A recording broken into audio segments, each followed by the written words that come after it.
Olá, eu sou Ana Maria Mendes, sou fonoaudióloga e você está no canal Momento com a Fono. Eu dividi então a temática da fonoaudiologia na infância em 12 vídeos e nós já estamos caminhando para o final.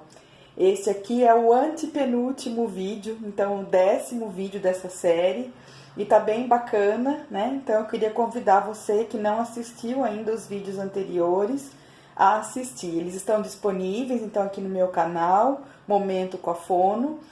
E para você que também não é inscrito, se aproveita e se inscreve no canal e não deixe de ativar o sininho para receber então a notificação dos próximos vídeos.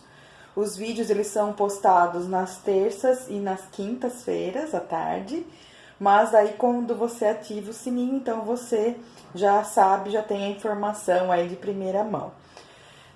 Então, continuando nesse tema da fonoaudiologia na infância, hoje a gente vai falar um pouquinho sobre a questão dos desafios alimentares nas crianças e nos bebês, né? Não sei ficar sem falar da minha paixão, de uma das minhas grandes paixões na fonoaudiologia, que é a atuação com bebês.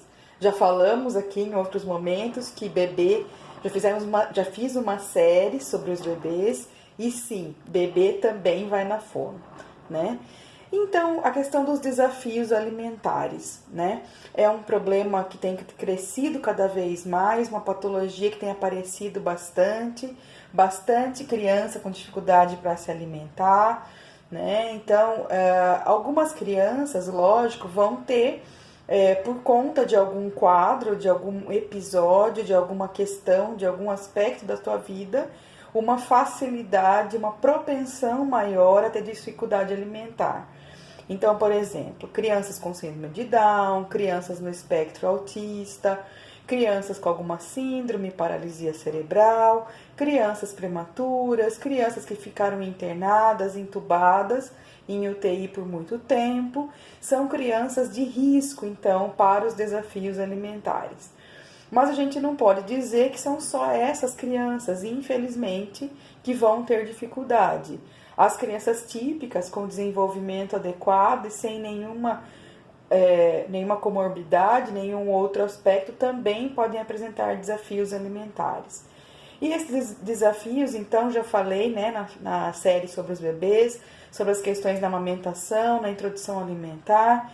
E falando um pouquinho mais nas crianças agora, então, assim, durante a fase do desenvolvimento, né, a gente tem que uma fase alimentar, ela é sempre mais difícil e sempre requer mais exigência do que a outra, né? Do que eu tô querendo falar? Então, a amamentação é a primeira fase, que a gente espera que o bebê mame, né, na mãe, ou que ele use mamadeira, se isso não for possível. Depois ela vai então iniciar a introdução da alimentação complementar e depois, perto de 1 ano de idade, é indicado que a criança coma a mesma dieta, os mesmos alimentos, na mesma consistência que toda a família, né?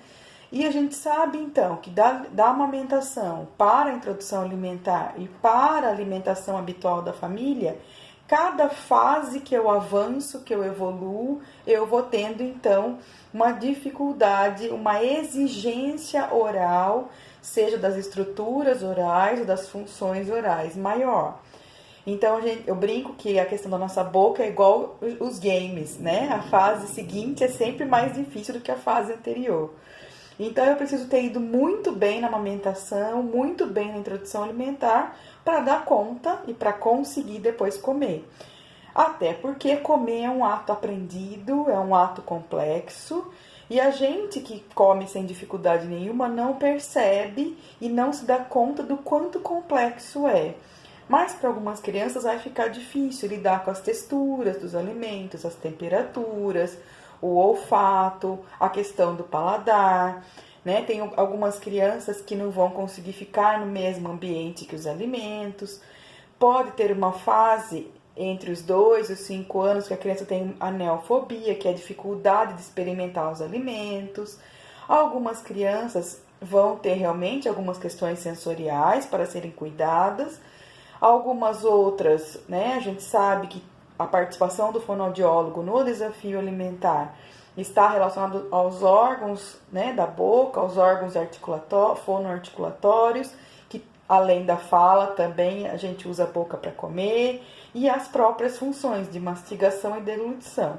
Você já pode ter ouvido falar que tem criança que mastiga a carne e cospe, então mastiga e não engole, criança que engasga, criança que não consegue comer alimento mais consistente, criança que só come alimento mais amolecido, ou sopa batida, ou purê, ou papa, numa idade, numa fase que isso não era mais esperado para o seu desenvolvimento. Então, a partir de 1 ano de idade, é adequado que a criança sente na mesa com a família, faça do momento da refeição um momento bem importante de aprendizado e que ela vá desenvolvendo, então, essas funções da alimentação.